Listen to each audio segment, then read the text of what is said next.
welcome back to my favorite channel. Okay guys, right now I want to say about in our discussion of legal entities. In our discussion of legal entities, it is important to note another strategy that we discuss with clients, especially those with higher liability businesses or real estate investment. If one entity provides protection, we always ask whether more than one entity can provide additional protection. By separating out specific properties and sometimes even all properties into separate legal entities, each entity creates a firewall that protects its assets from the risk and liabilities of the other entities. This is because a liability created by an entity should only affect the assets owned by that entity, unlike a personal liability that could affect all the assets the person owns. There are many ways to use multiple entities. One option is to create a separate entity for each investment. Another is to place projects in separate entities based on risk, segregating high-risk properties into separate entities.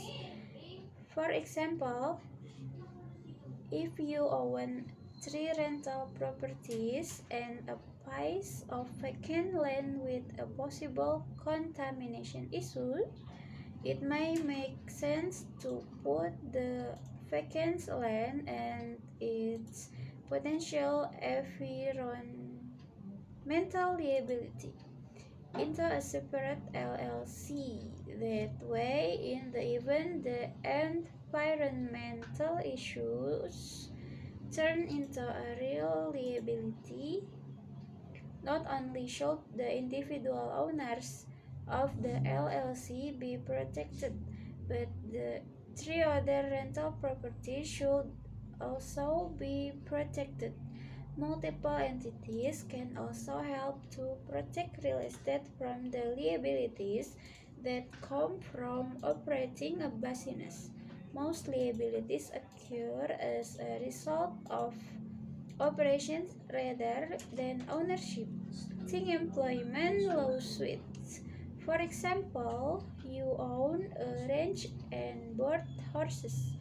One entity would hold title to the ranch property and another entity would run the boarding business. The entity that owns the real property would lease the ranch to the boarding business for 1 year terms. If a customer's horse is injured in your stable and it results in a judgment, the only asset of the boarding business will be a leasehold for less than 1 year.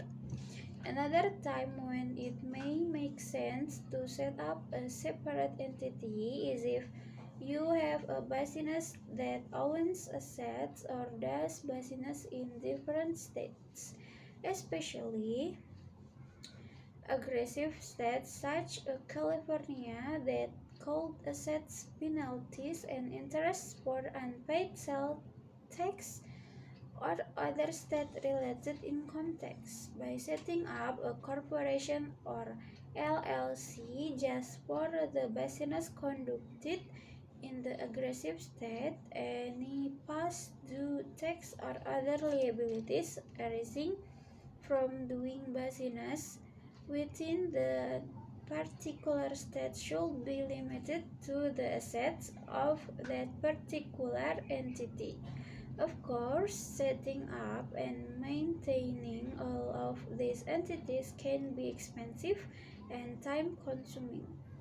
Practically speaking, the average investor does not want to pay for or manage 15 different entities for 15 properties. Talk with your legal advisor to decide how many entities make sense for your assets and activities. Several states, including Nevada and Delaware, have recently made this type of asset protection more cost effective by allowing it to be done within one LLC known as a series LLC. The LLC laws in these states now provide for the creation of separate protected cells, each a series, within one limited liability container. The series LLC, the liabilities of a particular series are intended only to be enforceable against the assets of that series. There are certain formalities that must be satisfied to create the inter-series liability protection. Because of state law variation and the newness of these entities, many lawyers are unsure about how this proposed liability protection would hold up in other states and this time. Trusts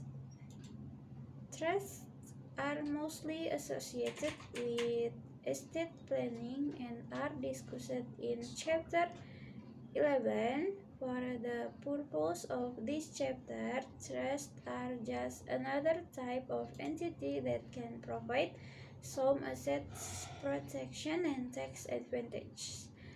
There are very specific rules about using trusts to protect assets from creditors. The general rule is that you cannot create an irrevocable trust for your own benefits that puts assets beyond the reach of creditors. State laws create variations on this general rule. For example, in Colorado, there is an exception for cases where a solvent debtor puts assets in an irrevocable trust for the benefit of himself that cannot be reached by future creditors. Since the future creditors are not in existence at the time of the creation of the trust, the debtor is not evading his obligation of committing fraud.